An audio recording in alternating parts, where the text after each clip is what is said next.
The shocking scenes you're about to see are not suggested for the weak or immature. Our story begins once upon a time in Indio when a small film crew came to make a movie. I'll get you, you little bastard. The film was Satan's Sadist.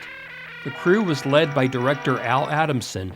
Some of Al's crew members included West Side Story star Russ Tamblyn. You're right, I am a rotten bastard, I admit it. The woman that would become the love of Al's life, Regina Carroll. I don't care what happens to me anymore. But I'd die if something happened to you. And the last man known to have ever spoken to Al, actor and stuntman Gary Kent. He was very, very frugal, which means on his movies he didn't pay well, but he always paid. You always got your check. With 36 directing credits on his resume, Al Adamson's memory has been kept alive by loyal fans such as Brian Allen, who operates his Facebook fan group. Al made a lot of exploitation movies. Anything from horror to sexploitation and, kung fu. Al was just a strange guy. He made a lot of movies, and he gave a lot of people work, and for that I really admired him. Now I'm going to take a sample of your blood.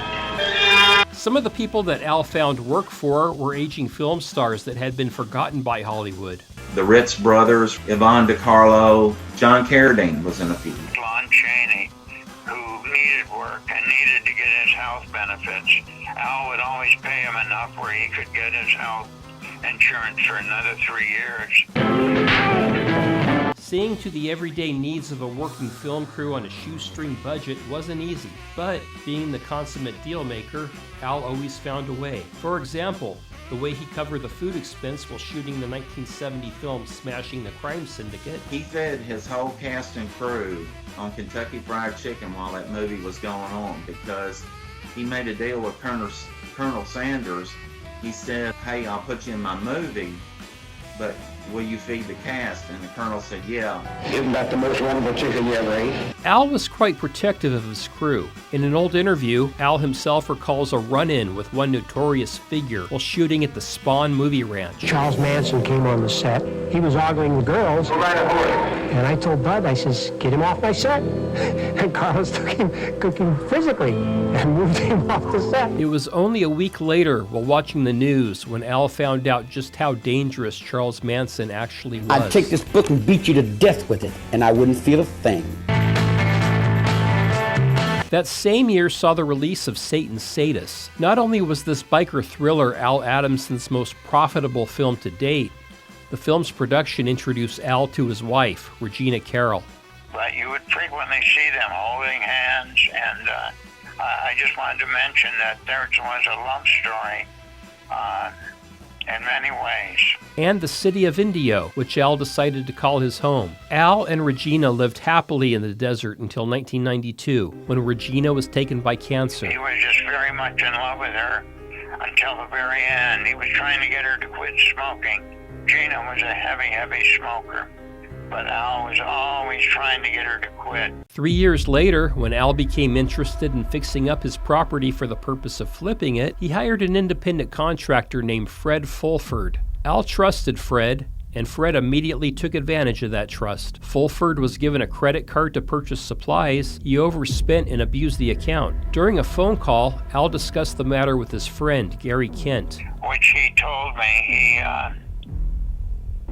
that his guy that was working for him, Fred Fulford, had been stealing money from him and running up his credit cards and hiding all the malfeasance he was up to.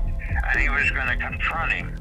And if he didn't pay him, he was going to send him to jail. This was the last known discussion that he had participated in. Soon after the phone call, on June 21st, 1995, Al Adamson disappeared. Fred Fulford then seized control of Al's property. He changed the locks. He fired the housekeeper. He began to make unauthorized modifications to the property, including removing Al's beloved indoor jacuzzi and replacing it with a floor of concrete and tile. Fulford had an excuse for anyone who inquired about Al's whereabouts. Asked for Al, and he said Al was in Europe. And I thought, well, that's very strange because Al never traveled to Europe. I mean, he made it one time years earlier, but he was not a traveler. So I thought, well, that's strange. He would have told somebody, I'm sure. 5 weeks after the missing persons report was filed, Indio police came to Al's with a search warrant. Fred Fulford was gone at the time.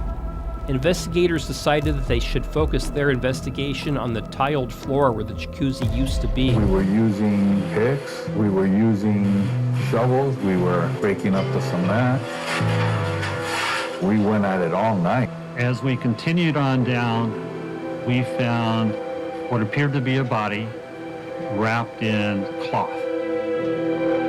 Al Adamson was dead. He had sustained what appeared to be several blows to the head from a circular-type object similar to a hammer. The coroner's report stated the cause of death to be blunt force trauma. Fulford was arrested in St. Petersburg, Florida, a location in which Fulford had shipped several of Al's vehicles. Fred Fulford was charged and convicted of the murder of Al Adamson. He was sentenced to 25 years to life, and Al has legions of fans who remember his life and celebrate his work. Gee, about a year ago, I was flown to Hollywood to the Egyptian Theater where they had a memorandum to Al. For Our Desert Past, Steve Sumrall, NBC Palm Springs.